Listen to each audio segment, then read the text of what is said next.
하나님과 관련하여 여러분이 표현하는 기쁨에 대한 질문을 드리겠습니다. 받은 응답 때문에 기뻐하십니까? 아니면 응답을 주신 하나님 때문에 기뻐하십니까? 한 가지 더, 내가 비록 응답은 받지 못하였을지라도 하나님의 뜻이 이루어졌다는 사실 하나만으로도 여러분은 어느 정도 기뻐할 수가 있습니까? 열왕기상 18장 45절로 46절을 읽어드리고 묵상하려고 합니다. 조금 후에 구름과 바람이 일어나서 하늘이 캄캄해지며 큰 비가 내리는지라. 아합이 마차를 타고 이스라엘로 가니 여호와의 능력이 엘리야에게 임하매 그가 허리를 동이고 이스라엘로 들어가는 곳까지 아합 앞에서 달렸더라. 아멘. 손바닥만한 작은 구름이 일어나더니 놀랍게도 급기야는 큰 비가 내리기 시작하였습니다. 더 놀랍게도 아합 왕이 엘리야의 말을 고분고분 듣고 시키는 대로 마차를 타고 왕궁으로 달려갔습니다.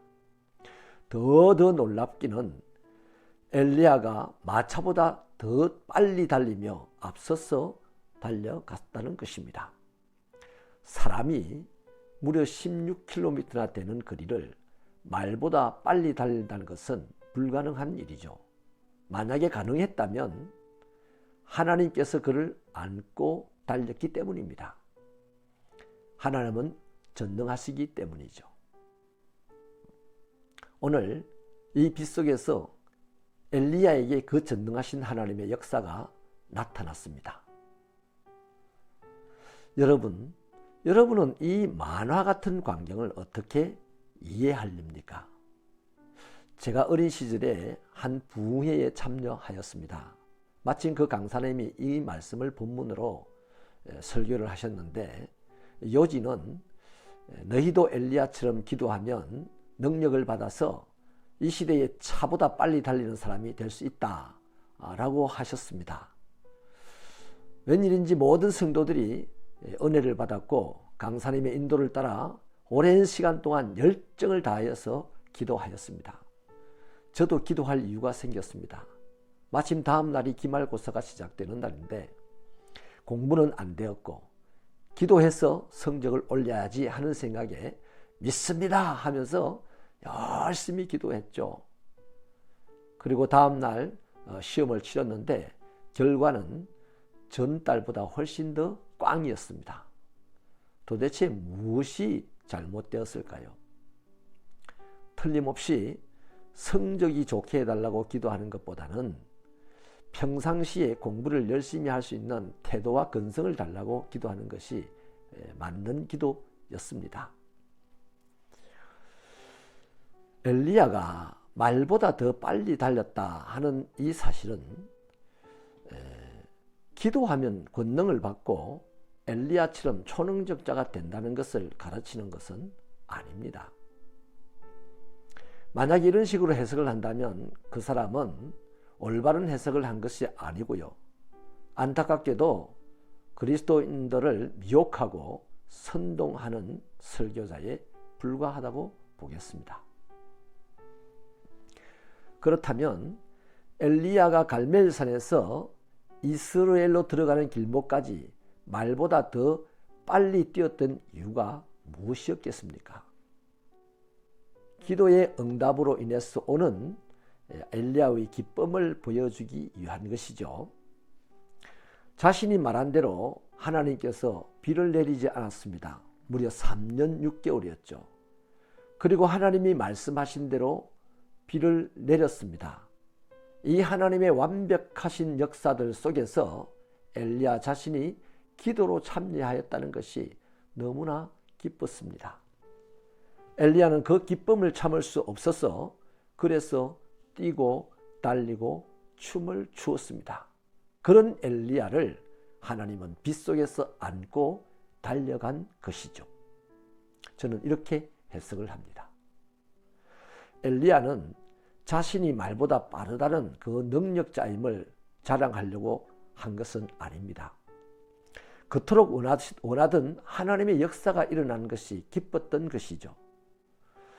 3년 6개월 만에 비가 왔으니까 이스라엘 백성들 전체가 기뻐하며 거리로 뛰쳐나왔을 것입니다.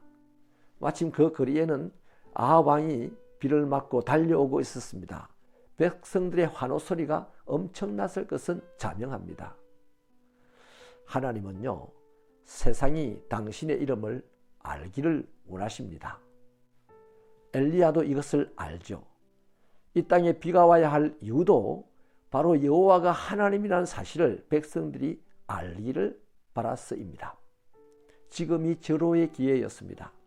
그래서 하나님의 뜻이 이루어지는 이 순간 엘리야에겐 큰 기쁨이 솟아난 것이죠. 그 기쁨이 지금 이스라엘 백성들 앞에서 간증이 되었고 찬송이 되었다는 이야기입니다.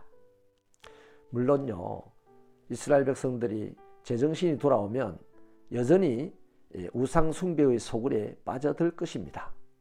그러나 지금 이 순간 여호와가 그들이 믿는 바알이 주관하지 못하던 불과 비를 다스리는 신이라는 것이 밝혀졌습니다. 엘리야를 통해서 말입니다. 엘리야는 그 기쁨에 충만해서 뛰고 또 뛰었던 것입니다. 사랑하는 형제자매 여러분, 우리는 하나님의 뜻이 이루어지고 있다는 사실에 대하여 얼마나 민감하게 반응하고 있습니까? 마태복음 6장 33절에 있는 예수님의 말씀이 청천벽력처럼 들립니다. 너희는 먼저 그의 나라와 의를 구하라. 그리하면 이 모든 것을 너희에게 더하시리라. 이제는 주님의 겟세마네 동산의 기도도 이해가 됩니다. 아버지여, 아버지께서는 모든 것이 가능합니다. 이 잔을 내게서 옮겨주십시오. 그러나 나의 원대로 하지 마시고 아버지의 원대로 하십시오. 예수님께서 십자가에서 죽으시면서 마지막으로 하신 말씀도 이제야 제대로 이해가 됩니다. 다 이루었다. 아버지 뜻을 다 이루었다는 거죠. 신앙생활은 내 뜻을 이루고자 하는 것이 아닙니다. 또 내 뜻을 이룬 나머지 나를 자랑하는 것이 아닙니다. 신앙생활은 나를 들어서 하나님의 뜻이 이루어질 때 기뻐하는 것이 제대로 된 신앙생활입니다. 그 사람은 항상 기뻐할 수가 있습니다. 하나님, 우리의 신앙생활이 하나님의 뜻을 구하고 하나님의 뜻을 세우고 하나님의 뜻을 이루는데 나를 드리는 신앙생활이 되게 하시고 하나님의 뜻이 이루어질 때 세상이 줄 수 없는 기쁨, 세상에서 알 수도 없는 그 기쁨을 마음껏 표현하여 세상에 하나님의 생명을 공급하는 주의 자녀들이 되게 하여 주옵소서. 예수님 이름으로 기도하옵나이다. 아멘.